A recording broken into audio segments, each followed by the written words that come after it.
Hello, everybody. I am here with a week one college football Thursday night picks. There is a couple games that I like and a couple games that I love.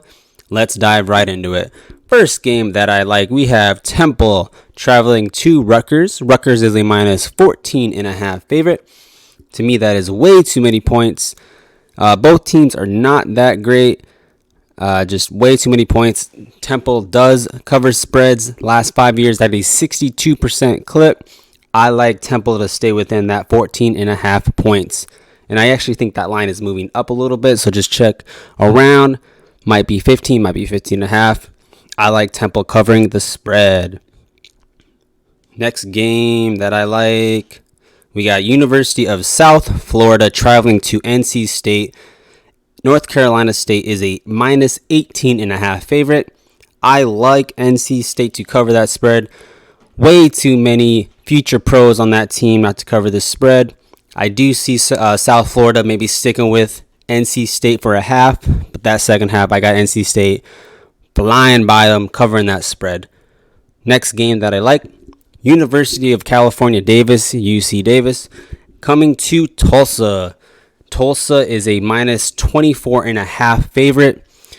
I don't know if these spreads are updating because on my book in Illinois, that jumped up to UC Davis plus 28.5. Regardless, I like UC Davis plus 24.5. Tulsa has to prove it to me again. I understand they were pretty solid last year.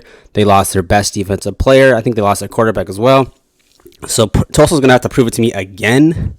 But I like UC Davis covering that spread plus 24.5. But next game that I like is Ohio State coming to Minnesota. Minnesota is a plus 14. I've also seen it at plus 14.5. I got it at plus 14.5. Like that a lot. Minnesota has a veteran quarterback, pretty veteran defense.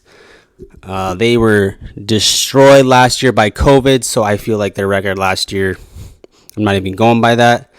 Really think Minnesota can cover that spread at plus 14. Ohio State is starting a brand new quarterback and a bunch of brand new guys. I understand they're going to reload with all those recruits and all that high talent they have, but it might take them a game or two to just start whooping teams. I still like Ohio State to win, but I got Minnesota covering that spread plus 14. Now, let's get into my two games that I absolutely love. These are both locks. Lock these up. First game, first lock. We got Boise State traveling to the University of Central Florida. Central Florida is a minus 5 right now. I have seen it at minus 5.5, depending on who you like. I like Boise State to cover this spread. Lock it up. Too much offense. Boise State has a better defense. And yeah, Boise State plus 5. They will cover that spread. One thing though, I will mention last year is really when I started recording all of my bets. So last year when I was betting with Boise State, I did go 0-3. So hopefully I can get that better. Maybe I'm just not seeing them too well. But yeah, I like Boise State this year. My next lock, Eastern Carolina University versus Appalachian State, an in-state rival in North Carolina, playing at a neutral field. Appalachian State is a minus 10 favorite. Way too many points for this rivalry to me. App State's got a new quarterback, new coach. Eastern Carolina is bringing back a ton. I like Eastern Carolina plus 10. Lock those two games up, guys. All right. Those are my week one Thursday night picks. Let me know what you guys think.